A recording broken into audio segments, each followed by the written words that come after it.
What is up, y'all? Schrodinger here, back with part 4 of my post Pacific Crest Trail and Arizona Trail gear review. So, got a couple things laid out in front of me. So far, we've covered, packs, sleep system, all the clothes I wear. Now we're pretty much going to be covering everything else. There's not just too much that you carry when you hike.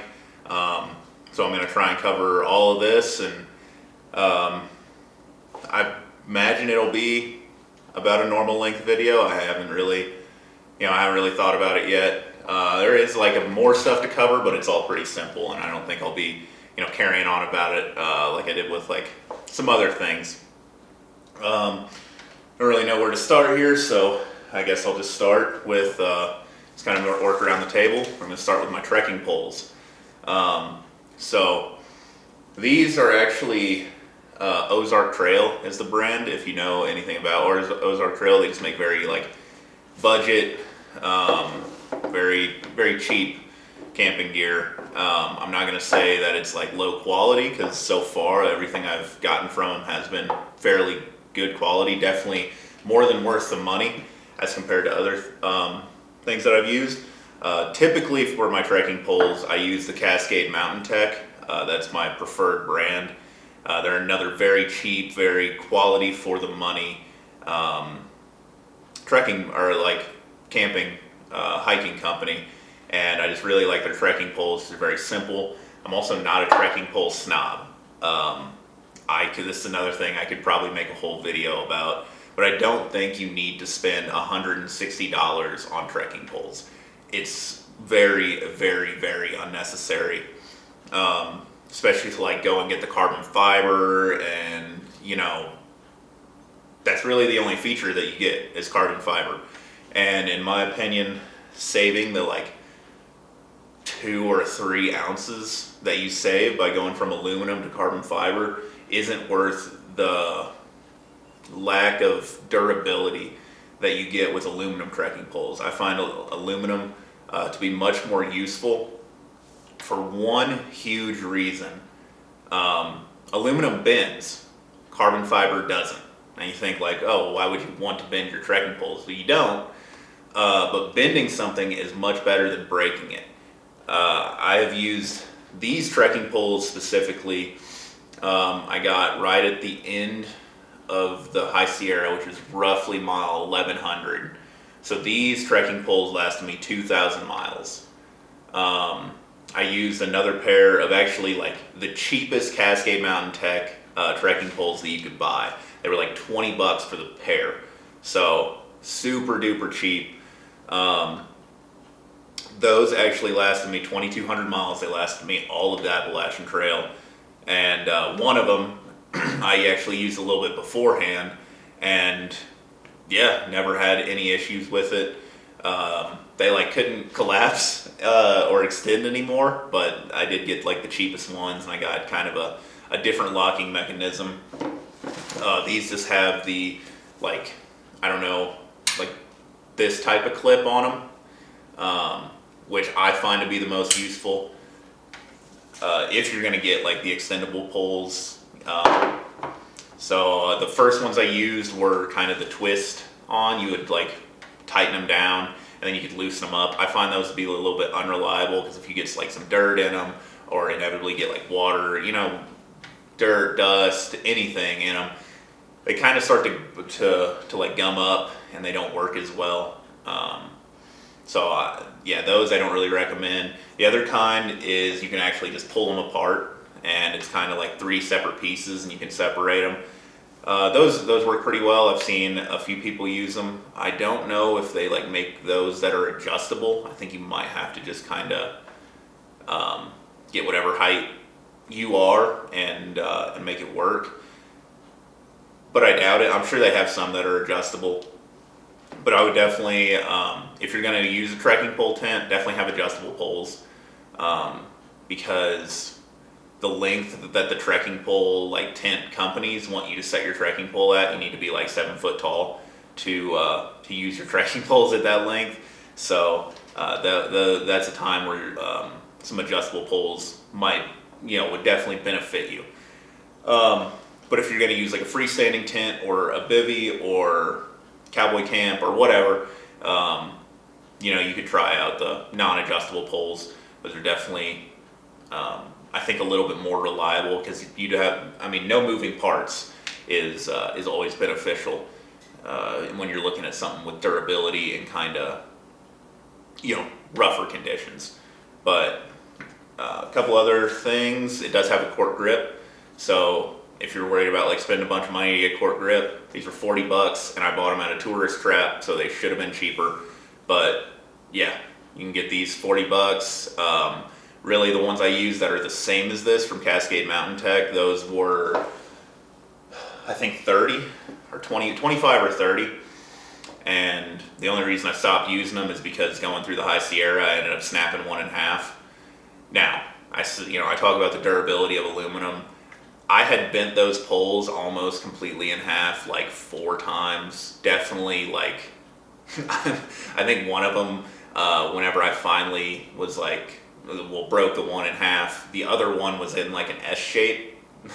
So it was, you can get a lot of wear and tear out of aluminum cracking poles that you can't with carbon fiber, and especially going cheaper, like you're gonna get some, like it's gonna be a ton of wear and tear on these. They're gonna break, they're gonna wear down, you're gonna want new ones.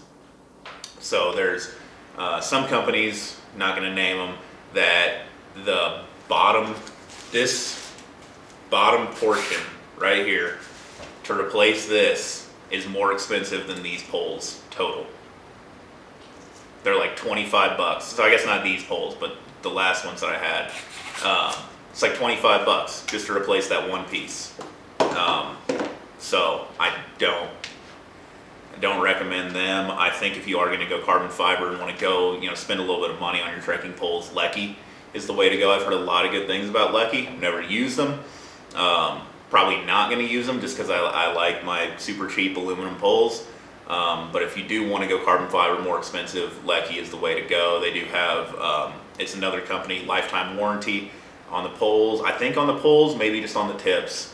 But when your tips wear down, you can go into just about any outfitter and they'll change them out for you. And yeah, this is very beneficial. Anything with a lifetime warranty when you're hiking is just going to be, even though it has a year warranty, your stuff's going to wear down within that year. And if you can get it replaced for free, that's super worth the money. So, Cascade Mountain Tech, if you want to go super cheap, if you want to spend some money, I would recommend Lecky as kind of the more premier option.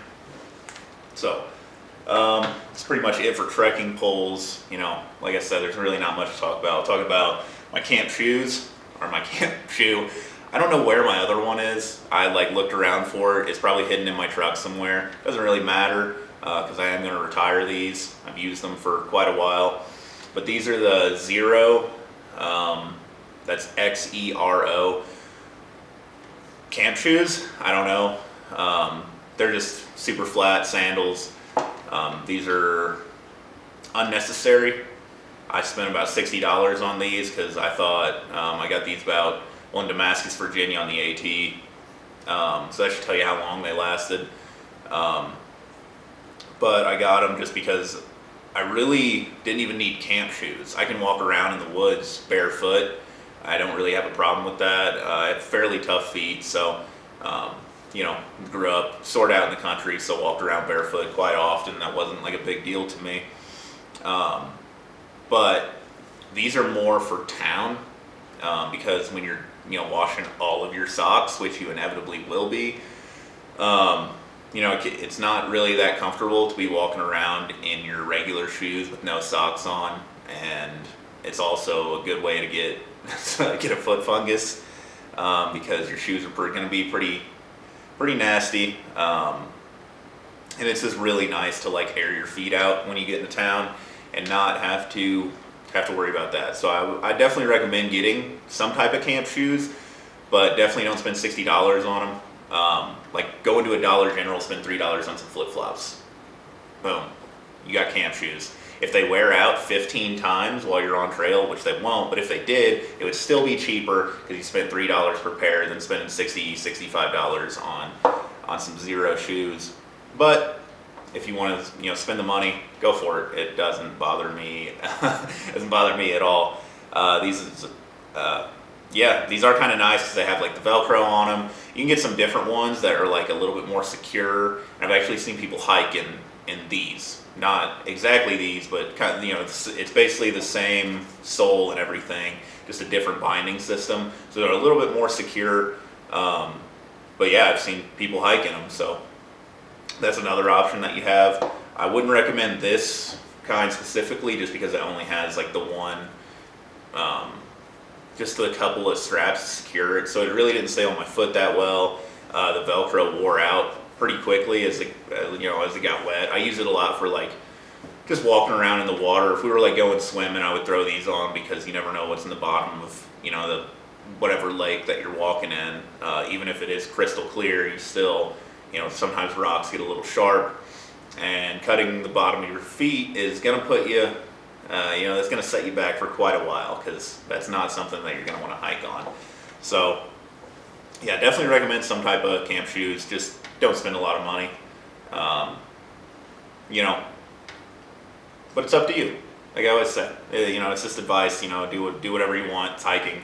So, yeah, that's it for camp shoes. Like I said, we're just going to be moving through these pretty quick. There's really not too much about it. So these will spend probably a little bit more time on, but these are my sit pads. You have a couple of different options for your sit pads. I would say you can buy one specifically, but a lot of times you can just get these out of a hiker box pretty easily. A lot of people will be leaving them behind. But this is just the bottom of like a Thermarest sleeping pad. So this was given to me by a friend because on the Arizona trail, once I got done with it, I lost my original one of these pads, which we'll talk about in a second. But it got caught in like a windstorm on top of a mountain while I was camping, and it just blew away into the wilderness. I have no idea where it went. I looked around for it for a while and couldn't find it, so I had to litter there. I'm sorry, I left a trace, but yeah, it disappeared. There was no finding it. I promise I tried. But then she gave me this, and used this for, I guess, all the PCT. And it worked, it's a sit pad. That's pretty much it. You just sit on it. There's really not much to talk about. It worked fine. And the nice thing, about like a sit pad is another thing that I recommend having in some way, shape, or form, because it's just nice to like, if it rained that day and it's wet, or if you're just sitting on like all you have is like a rock, it's nice to have something to sit on, where even like just to keep the sticks from poking you. It is annoying to sit on the ground, especially if you're doing it for 2,000 plus miles. Yeah, you'll want a sit pad. One that I won't recommend, and I'd never like to just call out a brand specifically to not buy it, but this is the worst sit pad ever. It was brought up to me by one of my friends that I hiked with, and that's the Nemo chipper. So I know it seems like a great idea if you've heard of this. It's made out of like all recycled material, but they make it out of just recycled hard plastic that you like can't recycle. So like when you sit on it, it's just like sitting on a bunch of twigs. They're seriously the worst sit pads ever. It's a waste of money. Don't get them. Get like literally anything else. Sit on your pack. Anything other than the Nemo chipper. I'm going to strongly advise against it. It seems like a great idea. It is not. You will not enjoy having it. But I guess if you do, leave a comment and let me know. Like, hey, you're stupid. Nemo chipper's awesome. I guess you just have a tougher bum than I do, and they are not cool. But this is my preferred sit pad because it is longer. I'll stretch it out. You can see this is it's about 5.5 feet ish long, and a lot of people will rave about the Gossamer Gear Thin Light pad, and that's not what this is. but it's essentially the same thing. So whenever I buy these, I just go on Amazon, I look up Gossamer Gear Thin Light, and then this comes up as like the number 2 thing, or usually the number 1, because I don't think Amazon has it. But all this is like, I think it says that it's like 95% like flawless, like artist's foam or something. Basically, this is used if you like make costumes and stuff, and you need something that's like a little bit, has something to it. You make like fake armor or whatever, like cosplayers. They're going to use this a lot, and I find it works really great as a very cheap, very lightweight, economical sit pad, and also siesta pad, because it's 5 feet long. It easily covers like from my head to past my butt. So it comes out to be a great siesta pad, and that's why I like it, because sitting down is cool, but every once in a while you just want to lay flat on the ground. And I definitely, like, through the PCT with about 1,500 miles in, I was so sick of having the sit pad and not being able to like lay down comfortably. And I could kind of like set my pack up and then sit on my sit pad, but then something would always be like poking me in my lower back, and it's just uncomfortable. So that's why I personally prefer the siesta pad, just because it's more comfortable, it's more versatile is the word I'm looking for, and also it's very easy to just fold it up and then boom, I have a sit pad. And if you want to like save a couple grams, I don't even know, you might save an ounce. What you can do is just cut off a small part of it. So on my first one, I actually like laid on it, and I measured like from basically the bottom of my neck to just below my hips, and then that's where I measured it, and I cut it from there. I'm sorry if the lighting is a little weird right now. It's snowing right now, so it's very bright behind my camera, but I don't think it'll ruin it. I guess I'll check it later. But yeah, that's pretty much it for the sit pad. So, yeah, I guess we'll keep going around, talk about, we'll just work our way. Now, we'll come up. We'll talk about my water storage. So, if you watch my Arizona Trail video, you know that at the end of the trail, I switched over to the platypus. I think that's just what it's called. It's the platypus. Comes with its own water sack, 1 liter water bag, and it is. I'd say this will be my water filter going forward. I've used the Sawyer, the Katadyn Be Free, and the platypus, kind of your 3 most common water filters that are out there. I use the Sawyer mostly because I find it to be the most durable. It's the most useful for through hiking, especially if you're going to be filtering like some really, really nasty water. The Sawyer it's going to have the slowest flow. By far, out of all 3 of them, it has the slowest flow, but it's going to last you the longest. I think it's the easiest to clean. And again, I've seen people use the Katadyn and have great results with it. I did not. I used mine for 2 weeks, and it was so clogged I like almost couldn't get water out of it, and it was worse than any Sawyer I've ever used. So I switched back to the Sawyer. But the Sawyer is just very hardy. It's gonna be able to last a lot longer through like whatever water that you're filtering. You're gonna be filtering, especially some areas it's like just cow ponds. Like if you're in the desert, you're gonna be filtering like the worst, muddiest, most obnoxious water ever, and it's gonna be pretty rough on your filter. And you're gonna want the Sawyer because not only does it hold up better, it's also just easier to clean. Because it's much more functional to clean it. You can clean it on trail to at least get like a little bit more flow until you can get into town and like really do a thorough back flush. And then switched over to the platypus because my Sawyer got clogged up on the Arizona Trail. And this was the only thing I could find. They didn't have Sawyers at the outfitter I was at. And for the number of miles that I've used it, it has worked very well. I feel like it has a lot of the best features of the Katadyn and of the Sawyer. Has really good flow when you first buy it. It's not as good as the Katadyn, but it's better than the Sawyer. I also found that even when filtering some pretty nasty water sources, it didn't get clogged as fast. And it was like in between the Sawyer and the Katadyn, where it seemed to get clogged a little bit faster than the Sawyer, but definitely a lot slower than the Katadyn. So I find it to be a happy medium so far. I only have like 300 miles, where the Sawyer, I think I have like 3,000. So I've used that one a little bit more. But I'm definitely going to be giving the Platypus a little bit more of a shot this coming year on my CDT hike to see how well it works.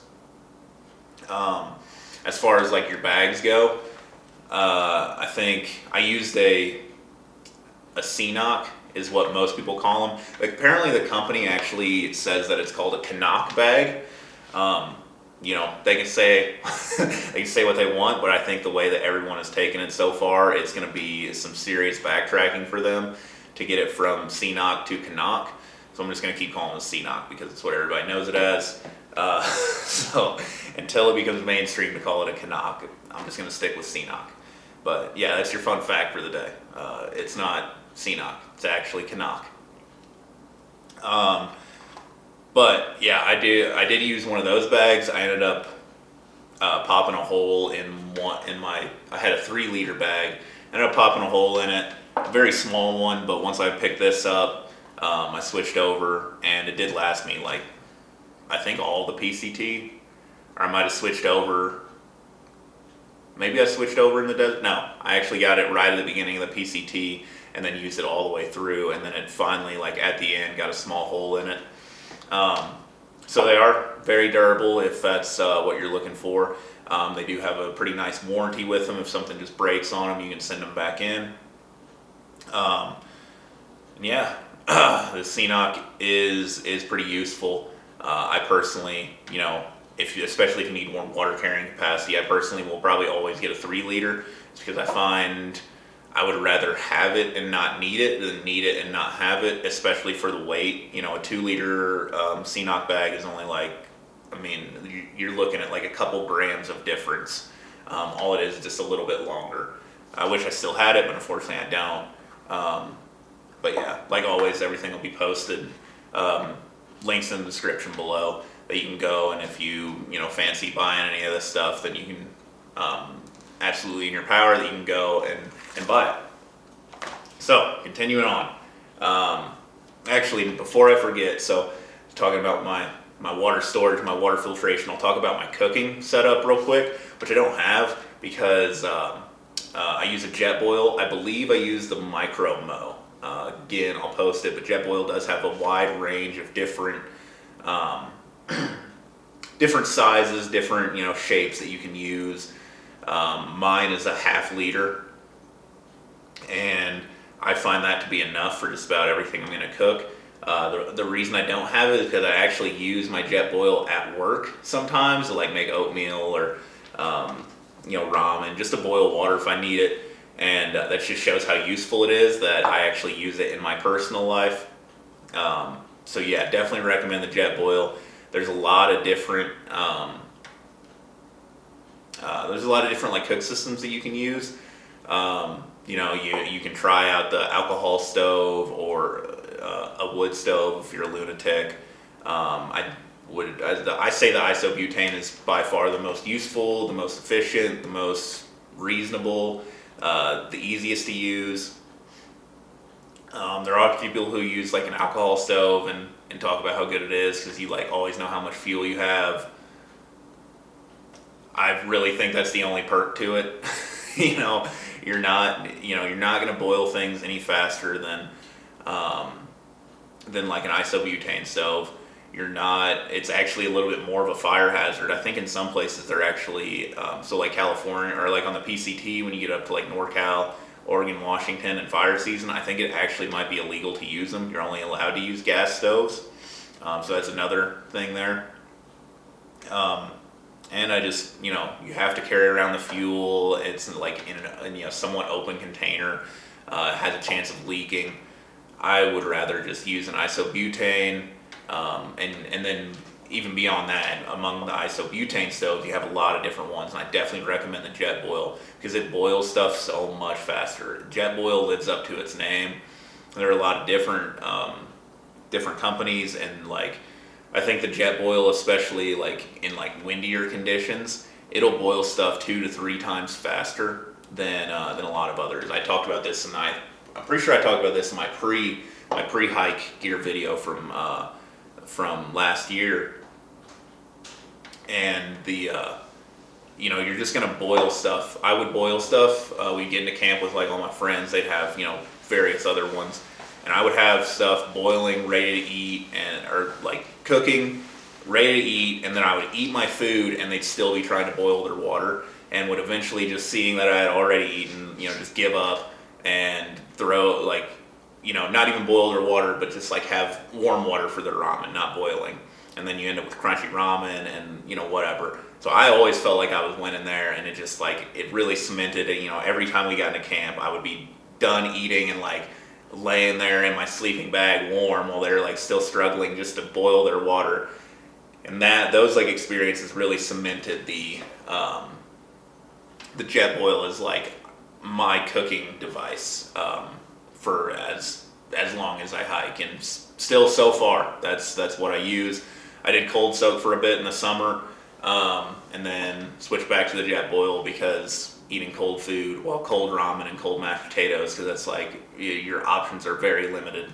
That was pretty kind of, it gets to you a little bit, so I had to switch back to the Jetboil so I could have some actual real food. So continuing on, talk about the knife that I carry. Again, do not recommend carrying this obnoxious of a knife. You don't need it. Just carry like a Swiss Army knife. It's probably more useful. The reason that I do carry this because I had it and I didn't want to buy a knife. This was just for free. And yeah, it's pretty lightweight. It is titanium. It's actually a dive knife. I got this while I was in the Navy. Had a secondary job where sometimes I had to go swimming, and it's titanium and plastic handled, very light, completely rust proof, and carrying it, you can see there's no tip on it, which is also nice. Keeps you from stabbing yourself or others. But the main reason I carry it is because it makes my mom happy. When I was first gonna go hiking, she was like, "Oh, you have to carry something that'll like protect you, blah blah blah." And I was like, "All right, well, like I already have this, so I'll just bring it." So at least, unless you like see me out on the trail and you've seen my videos, there is like a little bit of intimidation where you look, and if somebody was gonna try something, they would see me with a knife on my shoulder and be like, maybe not him. So it is a little bit of a plus there, and kind of why I still continue to carry it. And then I can use it for other stuff. I've used it to like chop small sticks for fires, cut up my food. You're really not, cutting up anything crazy, but it's good enough for like cutting cheese or cutting, Spam, whatever you're bringing with you. Just cutting open a package. This works really well for it. So that's why I continue to carry it. And continuing on around the table, let's talk about my electronics first. So this is a small Sea to Summit. Let me see what liter it is. 2-liter bag that I use, the dry bag. I think dry bags are pretty important for some of your things, especially electronics. That's something even I, as not caring about like most of my stuff getting wet, is definitely something that I want to keep dry, because my most valuable stuff is in this bag, and arguably, like, I could argue my most important, because my battery packs are in here, and even if everything went wrong, I could still use my phone to either call somebody to get rescued or find a way to get out of the woods and back into civilization so I can get help. So always try to keep your electronics protected, no matter what they are. But I only keep a few things, really. This stuff plus like all my charging cables. But this, I use an Anchor. This is my primary battery pack. I've used this since I started hiking. Still lasts me, still works great. It's an Anchor 5,000 milliamp hours. And I think that is like my recommended amount for pretty much everybody, unless you like have a lot of electronics. And that's, I'm like, I have my phone, my headphones, which I don't have those, but I'm going to get new ones. You can really use any wireless headphones. But I have my phone that I'm listening to music on, or podcasts or audiobooks, whatever, listen to something pretty much constantly. And then it's always like your location's pinging on far out, which is you drain a lot of battery. And then I have my headphones, which I'm using all the time to listen to my stuff.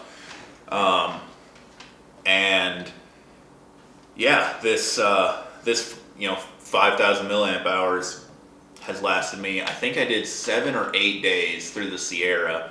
Once I went going into Mammoth, I believe, was my longest stretch. From Kearsarge Pass and Bishop up to Mammoth. That was my longest stretch on the PCT, my longest stretch really ever of just absolutely nothing. I was like being more careful than usual, making sure I'm like not on my phone unnecessarily, having to get really lost if I'm going to check my map. But I was still, listen to music, listen to podcasts, have my phone, headphones going the whole time, and it lasted me the whole time. So 5,000 milliamp hours for a normal person will typically be more than enough. But if you have a little bit more things that you might use, 10,000 milliamp hours might be recommended, or 2 5,000s. I think like using 2 5,000 milliamp hours is also recommended. Or if you're just on your phone more. Sometimes for whatever reason, you might want to be on your phone. I know, like, once I got on the Arizona Trail, kind of in that break after the PCT, I got, like, used to civilization. So when I went back out, it was like, and I was over hiking, it was more just doing it to do it and not really, like, enjoying it. So I was on my phone a little bit more just to kind of, like, deal with the monotony and kind of just get my brain somewhere else, so that way in the morning I can get up and just like power through miles and get it done. So I bought another battery pack, which I just picked this one up at REI. This is a Goal Zero Flip 36. It says it's 10,000 milliamp hours. I believe it is. It says, 10,050. I disagree. I don't think this lasts as long as my 5,000. So different battery packs are gonna, even based on what they say, are gonna have different charges. That's just my opinion. I just didn't think it lasted quite as long. But maybe it did. Maybe I was using my phone that much more and just didn't really know. But yeah, I'll probably dump this and just get another 5,000 Anchor and not use my phone as much, because I need to get away from technology as it is. Another thing that I carry in my electronics bag, and this is probably one of my favorite things, is my Kindle. I have a Kindle Paperwhite. I've had this thing for like over half my life. I got it when I was 13, I think. 26 now. So, had it for quite a few years. These things last quite a while if you take care of them. It's definitely showing its wear and tear. You probably can't see it, but there are quite a few scuffs and scrapes in it. But it still works, so I'm going to keep using it. There's no reason to buy another one. But I really enjoy reading on trail. It's just another thing, I'm not on my phone. A lot of people carry books and stuff, and this is super light. I think I have like 140 books on it right now. So I can carry a lot of books, a lot of, entertainment, but more, I don't know, hiker appropriate. Some people will judge you if you're like on your phone or bring something else out. So this is more hiker appropriate entertainment. I can just read and a lot of great things about it because the battery will last so long. I think I've charged this on trail one time, and that was only because I forgot to charge it when I went to town, and I meant to, because the charge will seriously last like 2 weeks to a month. Usually a month for me, and that's reading every night for hour and a half. And yeah, I can legitimately get a month out of it. I'll maybe, if I actually charge it fully, I'll charge it 5, maybe 6 times through a whole hike. So that's why I love it. I charge it in town, and then I don't have to worry about charging it. You know, if you're like reading on your phone, you're gonna have to charge your phone more because it's using a lot. Or if you're using, kind of more of a tablet. I don't entirely consider this a tablet. It's kind of in a realm of its own, where it's like using more battery and stuff. This is specifically reading only. There's nothing else I can really do on it, and because of that, it just lasts so much longer. Love this thing. If you're like, if you read a lot and you're getting into hiking and you're like, oh well, like I don't want to carry a book because it's too heavy, or you don't want to carry, bring a book with you because you're afraid it'll get wet or whatever.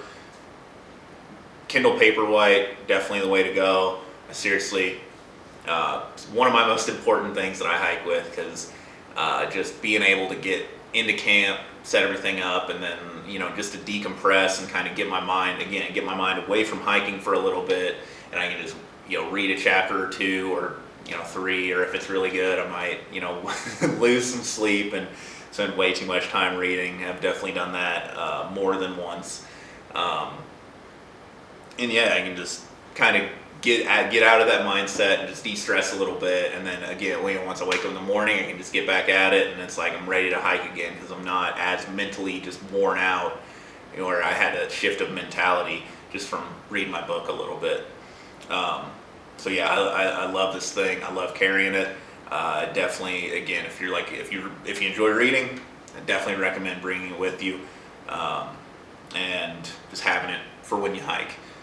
So that's really it for my electronics. I don't carry a ton. That's pretty much just so I can charge my phone and my headphones. I forgot those, but like I said, any pair of headphones that you have, wired, wireless, over the ear, I don't really care.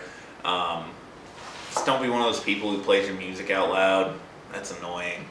Yeah, I know some people prefer it and they're like, oh, it keeps the bears away or whatever. Like, no. Stop. So annoying. But we'll go to, I don't know if you call this like a ditty bag. I don't know what that refers to. I've heard people use that term. I don't know what it means. But this is like kind of my medical bag and hygiene, so stuff like that. And then we'll just out. Don't need that. For some reason, I have 2 fingernail clippers in here. I did not know that. Stuff just ends up in here.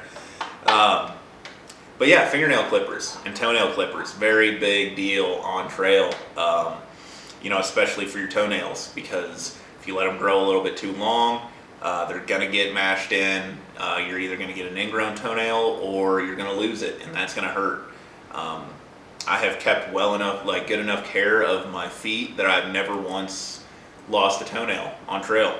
And I feel like that's pretty rare, seeing as how, like, when I was starting, everyone was like, you're going to lose every toenail at least once. I haven't had any issues yet. Which, if you just take care of your toenails, you're not going to lose them. Might be a crazy opinion to some people, but yeah, if you take care of your stuff, it'll take care of you. It's a wild concept. I also have tweezers for the same reason, also for splinters. One thing that you shouldn't use tweezers for, though, is ticks. Get an actual tick removal tool. I don't have one because I just did the PCT and there's like no ticks on the whole thing. So I guess there's not as many. You don't really have to worry about Lyme disease. There's other diseases, but Lyme disease is definitely your biggest worry. Getting bit by a tick, and that's like at the moment, only on the East Coast. It is possible to get it in Washington, but if you get Lyme disease in Washington, go buy a lottery ticket, because karma owes you. You have like the worst luck ever, and you need, there's going to be a switch there. So just go buy some lottery tickets. And you should win at that point because you are extremely unlucky if you get Lyme disease on the West Coast. Another thing I carry: toothbrush and toothpaste. I cut mine down, my toothbrush. It's more so I can just store it easier because a full-length toothbrush kind of doesn't fit in my bag sideways, and it just makes it annoying and doesn't roll up right. So I always just cut it off because you don't really need the full-length toothbrush, in my opinion. And then just small toothpaste. They're pretty easy to find. Any travel store, any camping store, they're gonna have the small toothpaste like that. And then sometimes you can even get like the full like camping toothbrush setup where like the toothbrush folds in half, and those are really nice. Where it stores inside of itself, and then that also doubles as a handle. I used one of those for a while, but it wore out, and then I couldn't find one, so I just got another regular old toothbrush.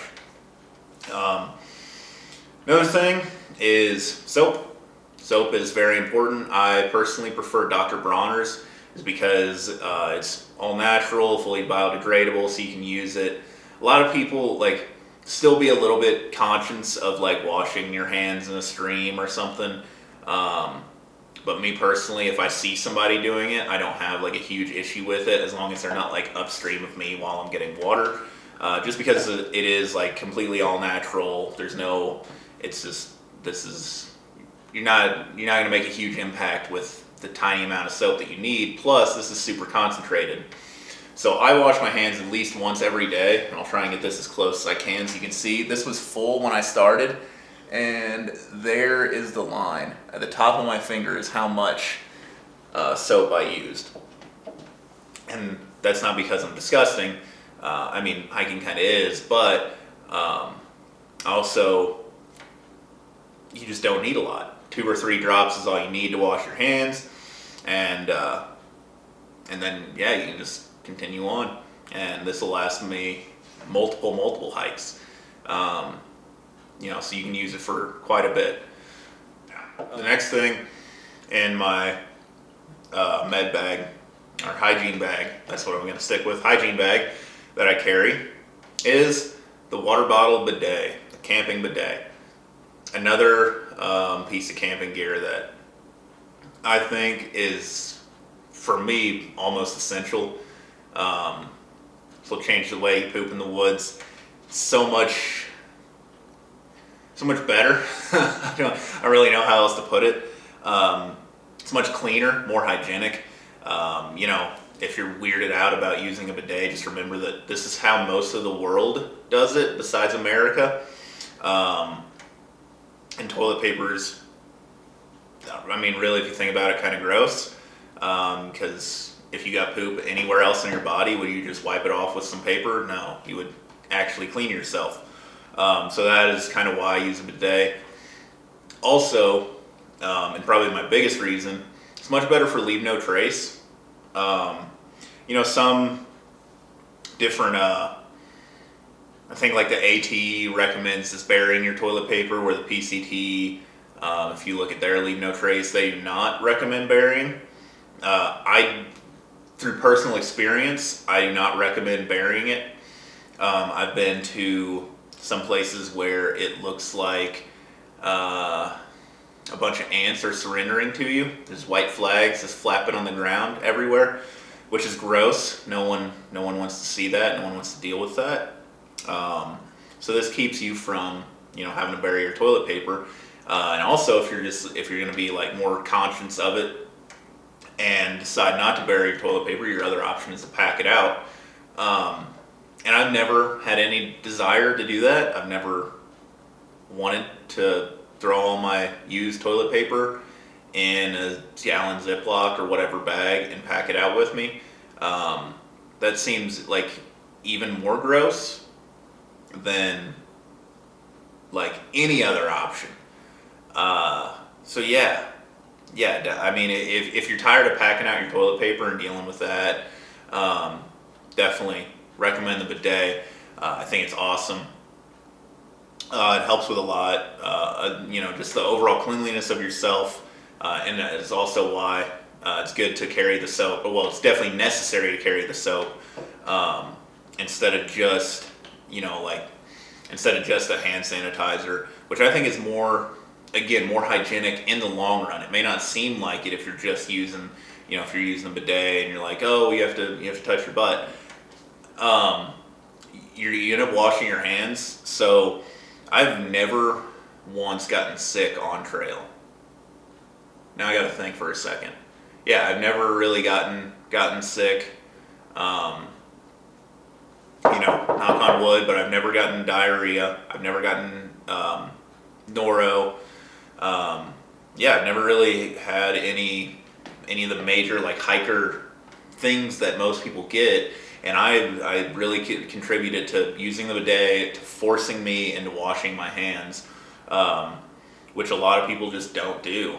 You can use hand sanitizer as much as you want, but when you're just throwing hand sanitizer on top of dirt, how useful is it? I mean, there's stuff just hiding underneath the dirt that isn't getting hit by the alcohol in it, and you're kind of wasting your time there, in my opinion. I don't know. Maybe I'm wrong. Who knows? I'm sure somebody does, but I don't. I'm just going to say that the bidet is awesome. I love using it. More hygienic, better for leave no trace. Recommend it. If you're looking for a change, just at least try it. I actually carried an extra one through the PCT and AZT sort of on accident, but I would have people, they like run out of toilet paper and I'd be like, try the bidet. Because I just have this, spare one. And I'd be like, just try it. Like, just use it one time and it'll change your life. And then no one ever took it. But I was like trying to give it away and people were just like, oh no, that's gross. Like, you're gross. Sorry. So the last thing I carry in my hygiene bag, and some people may have been looking and seen it on the table already and been like, why do you carry that? But the last thing I carry is tampons. I try to keep a couple in my bag at all times, and if you watch my pre-hike video, I explained why I do and like told the story of it, but I'll tell it again just in case you missed that one. But I carry this because on the AT we're aqua blazing. We're taking canoes down the Shenandoah River just to like get a little bit of a break, change of pace. But we're going, and I don't know the whole mechanics of this. I'm not gonna like claim like any knowledge because am dumb, don't know about this. But one of the girls we were aqua blazing with, I guess most of the girls had they hadn't had their period the whole trail. I don't know why, but I guess it's like not entirely uncommon for that to happen, where it's just kind of the stress of hiking and stuff, keeps that from happening. But she unexpectedly had her period on while we were aqua blazing, and like it was, obviously if you're not prepared for this, and then like she didn't have anything, she didn't know what was going to happen, and then none of the other women that we were with had anything because they weren't having theirs either, and it was completely unexpected and we're not prepared for it at all. So everyone's sitting around and it's like trying to figure out how to get from the river where we're at into town and as fast as we can, and like where we were going to stop that night was like a decent point, but it was like pretty far down the river, and like not going to make that without just a horrible time for that woman. And it's just going to be a bad time for all involved, especially her. Just really not having a good time. But we're sitting there and we took a break and we're like trying, where we got signal, we're like trying to figure it out and talking about it. One of the guys that we were aqua blazing with turns and looks and he's just like, oh, do you need some tampons? Here. And like throws two of them over. And we're like everyone looks at him and we're like, why do you have those? And he's like, you never know if you're going to need them. And it seriously like saved our aqua blaze. And not like, don't even want to sound selfish. It saved her so much just misery and, I don't want to say embarrassment because like we wouldn't really care, but she would definitely care.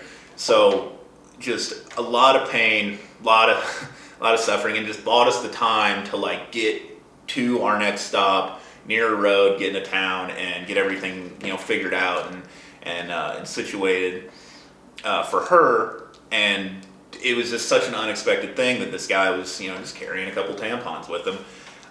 So ever since then, any of the women that I'd be hiking with, they bought them, and they're like, oh yeah, I'm gonna put the rest of these in the hiker box or whatever. I'd be like, yo, can I get like 3 of those? And I just carry them with me just in case. Now, it's not entirely why. There are a lot of other uses. Even if you're like hiking solo, I'd recommend carrying these because there are a lot of uses for them. It's a very good fire starter. This is nothing but cotton. It is very, very flammable. I've started a couple fires with them. Works great. It's a very good fire starter that's like lightweight. Also, it's a very good wound dressing. So if you get hurt for whatever reason, especially like a puncture wound, it's very unlikely that it'll happen. But if you're like super paranoid, you're like, oh, like what if I fall on a stick and it stabs into me? This is perfect for it. A lot of I've seen videos where special forces or like special operations in the military, they carry these with them because they're very good for plugging like a gunshot wound. So if it works for them, it definitely can work for you. And it's extra great because like it's a sterile packaging.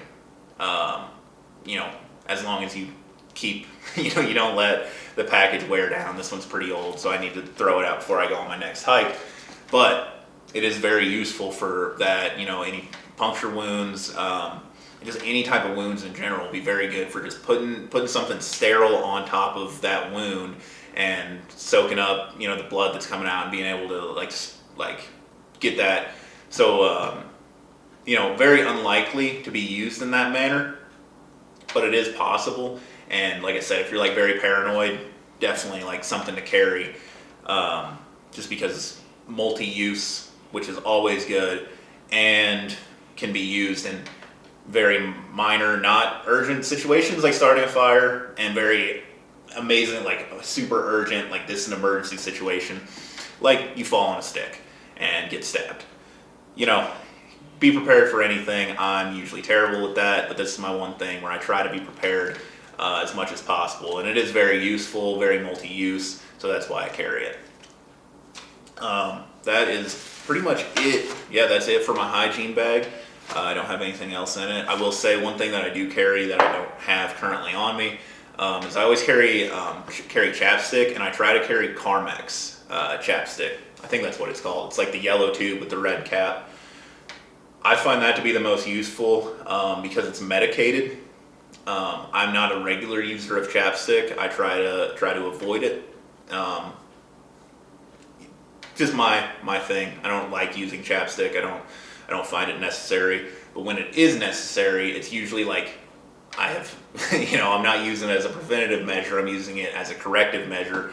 So I like, something that's medicated that can bring, start the healing process instead of just covering my lips. And it's like, oh, like once you get moisture back, then you'll be good.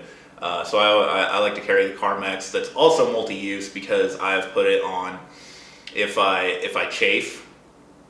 I've definitely used it. Been in some weird positions on trail where if somebody saw me, they would be asking some questions. But it's on trail, so once I explain it, they'd be like, yeah, I get it. That makes sense. I've used it, if I get like a blister on my feet, I'll put it on that, or like on the back of my ankles, or I'm just getting like rubbed raw on my feet. I'll like smear it on my feet or on that hot spot and give like a little bit of lubrication and start the healing process. So I really like carrying Carmex. Again, don't have any on me, but it's easy to find. I mean, you can find it in any gas station, CVS, Walgreens, any like pharmacy style place like that, any convenience store. You can find it anywhere. Hiker boxes, if you really want to look for it, you'll often find it there too. So that is it for the hygiene bag. And then finally, the last thing is my rain gear. So I just use, back up a little bit, I use a poncho. This is what I'm a fan of. I've never been like too keen on rain jackets just because they don't breathe well. Not that this does either, but you know, you can at least cover everything. And I especially like using the poncho because I can cover my pack as well. So I don't need two different things between like a rain jacket and a pack cover. I can also use it as just a pack cover. Doesn't work as well if it's windy, especially. I've tried that and it's just nightmare. So maybe it would be better just to have a rain jacket and a pack cover, because I really don't care if I get wet, just to have a pack cover. Which, you know, maybe I'll try coming up, because poncho hasn't really, you know, if it's just a downpour and it's not windy, works great, it's awesome. If it is windy, yeah, doesn't really work that well because it just kind of blows off. So I don't know, I'm still debating on whether I want to switch or not. Definitely something to consider and maybe try. On the AT it worked great because there was really like really once I got up to the whites is when it got windy. But honestly, if you have inclement weather in the whites, you probably shouldn't be there. Just leave because you're not. Not only are you not going to have a good time, it's also going to be extremely dangerous. So something to consider there. I think it's more useful in the AT because the PCTs is overall more windy, and it just doesn't rain as much, so you don't need as intensive of rain gear. But I don't know, it's really situational. Everything is going to work better at some time, everything's going to work better in another. So I don't know, it's hard to tell. The poncho has worked for me so far, but I really haven't used it that much. And then yeah, that's pretty much it. It is nice for like covering my stuff. Oh, this is I should probably have said this. This is the it's a Sea to Summit. I don't know exactly which poncho it is, like what it's called, but it is from Sea to Summit, and it just has these two buttons on the side, little snap buttons, and then your arms go through here, and then it holds it in place, and then yeah, both sides have it. I think this one's actually undone right now, sort of. Yeah, I had this one all wonky because when it's like folded, when I get it all folded up, it just makes it a pain to like, and then I'm like on my sides. That's kind of why I'm going to switch, I think, just because it's more of a pain sometimes than it's worth. But yeah, it has worked. I definitely, you know, like I said, if it's not windy, I think like maybe on like the Florida Trail, if you're worried about rain there, it would be pretty nice. I don't know how windy it gets, like in the normal times that you're doing it, but I haven't done it, so I can't really weigh on the matter. But yeah, definitely like something to consider if you're looking for rain gear. Maybe try the poncho. Maybe you've tried, you know, some rain gear, or like a rain jacket, and they just haven't worked for you, so you want to switch. You know, the first time I used this, I was coming up Albert Mountain, or walking towards Albert Mountain on the AT, and I had just gotten over it and was coming into a shelter there, and I had been hiking through a thunderstorm, like 5 hours of hard rain and lightning, thunder, bad thunderstorm. I was wearing this, and I got into camp and got into the shelter, and I was completely dry other than my feet. Like, completely. The only wetness that I had on my shirt was just from a little bit of sweat. So I got into the shelter, and I like throw my poncho off, and everyone's like, "How are you dry?" I was like, you know, I don't know. Just put the poncho on. And they're all talking about how their rain gear was leaking through the seams and like coming in through the hood and stuff. So I don't know. You know, I'll try something else and see how that works for me, and I can give a better review. So yeah, and that covers just about everything. I don't think I have anything else to talk about at this point, so we'll go ahead and wrap up the video. Okay, as always, if you made it this far into the video, thank you so much for watching. I do think this ended up being a bit of a longer video, just kind of first glance at like some of the stuff, or you know, kind of seeing how long each video was. So, you know, I I always try and give as much information as possible, and I think I just like to talk a lot. So sorry about that if you don't enjoy the longer video, but there was a lot more to cover. Hope I gave enough information. As always, if you have any questions or any recommendations of what I can do better, please leave a comment. If you have any video ideas, please leave a comment. Already had somebody give me a video idea that'll probably be coming out as my next video, just to kind of continue on with the kind of, I guess, theme of my post-trail gear review. So yeah, thank you for the video idea. If you enjoyed the video, please leave a like. If you have watched a couple of my videos, find yourself coming back, and or you just want to continue watching, please subscribe. The normal YouTube thing. And then if you don't want to do any of that, that's cool as well. I'm all about doing whatever you want. I love hiking because you can do whatever you want. So I don't, just like any of the advice that I give in my videos, it's not, my way or the highway. This is just, here's the information, do with it what you will. These are my opinions, and beyond that, do whatever you want, hike with whatever you want. I don't care. There's a lot of ways. Saying is like 1,000 ways to skin a cat. There are millions of ways to get from Mexico to Canada, or Canada to Mexico, or Springer to Katahdin. You have a lot of options, and nobody's way is the right way. So yeah, say it pretty much every video. Thanks so much for watching, and I hope everybody has an amazing day, and I'll see you in the next video. So thank you for watching.